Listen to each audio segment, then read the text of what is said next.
Hello students, how are you all? I hope that you all will be fine. Guys, myself Jiten Singh Jitu sir, your English teacher. Today in this video we are going to discuss the next part of the chapter, Landscape of the Soul. We have already studied till appearance.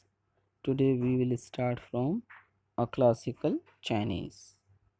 So guys, it means today we will start from in the Chinese story. In the Chinese story, the emperor commissions a painting and appreciates its outer appearance. So guys, यहाँ पर writer बता रहा है कि चीन की कहानी में सम्राट एक चित्र का चुनाव करता है और इसके बाहरी दिखावे की प्रशंसा करता है.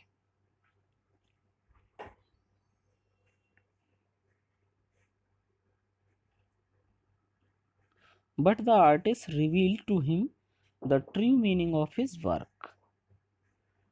परंतु कलाकार अपने काम का सच्चा अर्थ उजागर करता है. The emperor may rule over the territory he has conquered, but only the artist knows the way within. Let me show the way. The Dao, a word that means both the path or the method and the mysterious works of the universe. So guys, सम्राट अपने द्वारा जीते हुए क्षेत्र पर राज्य कर सकता है, परंतु केवल एक कलाकार ही अंदर का रास्ता जानता है. मुझे रास्ता दिखाने दो. डाओ एक ऐसा शब्द जिसका अर्थ दोनों है, रास्ता और तरीका और ब्रह्मांड के रहस्यमयी काम. The painting is gone but the artist has reached his goal beyond any material appearance. So guys, इसका मीन है चित्र तो जा चुका है परंतु कलाकार अपने उद्देश्य पर पहुंच चुका है, सांसारिकता से काफी दूर. A classical Chinese landscape is not meant to reproduce an actual view as would a Western figurative painting. So guys, it means एक पुराने चीनी प्राकृतिक दृश्य का मतलब वास्तविक नज़ारे की पश्चिमी चित्र की तरह ज्यों का त्यों बनाने से नहीं था. Whereas जबकि the European painter wants you to borrow his eyes and look at a particular landscape exactly as he saw it. बल्कि यूरोप का एक चित्रकार ये चाहता है कि उसकी खुद की आंखों से एक विशेष कोण से एक विशेष प्राकृतिक नज़ारे को देखना चाहिए. From a specific angle, the Chinese painter does not choose a single viewpoint. His landscape is not a real one, and you can enter it from any point, then travel in it. The artist creates a path for eyes to travel upon and down, then back again in a leisurely moment.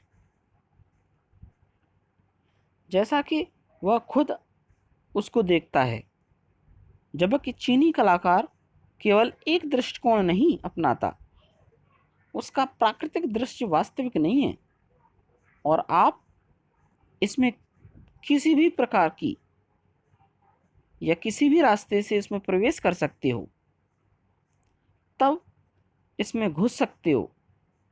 कलाकार आपकी आंखों के लिए रास्ता बनाता है इधर उधर चलने के लिए, फिर वापस आने के लिए एक आरामदायक खाली समय में.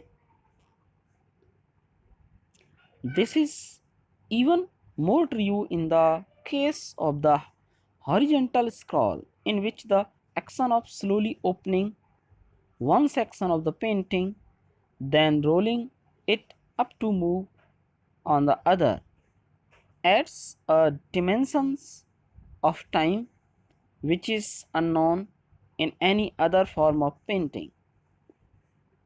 So guys, it means यहाँ समांतर लिपटे हुए कागज के सामने इस मामले में मैं तो और भी सच है, जिसमें चित्र के एक भाग को खोलना, फिर उसके अगले भाग को खोलने के लिए लपेट को उतारना समय के एक आयाम को जोड़ता है जो चित्रकारी के किसी अन्य रूप में अनजान है।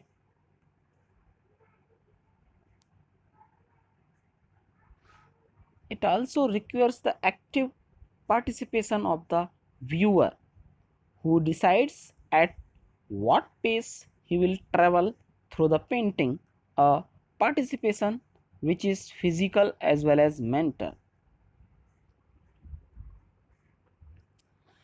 इसमें देखने वाले चपल भागीदार को ध्यान देने की जरूरत पड़ती है, जो यह निर्णय करता है कि वह चित्र में किस गति से घूमेगा। एक भागीदारी जो शारीरिक और मानसिक दोनों होती है। The Chinese painter does not want you to borrow his eyes. He wants you to enter his mind. The landscape is an inner one, a spiritual and conceptual space. चीनी चित्रकार नहीं चाहता कि आप उसकी आंखें उधार लें, वह चाहता है कि आप उसके मन में घुसें। प्राकृतिक दृश्य अंदर का होता है, जो एक आध्यात्मिक और मन की भावना से संबंधित स्थान होता है। So thank you guys. It was the second part of this video. Now we will discuss next part in the next video. Till then, thank you. Bye bye.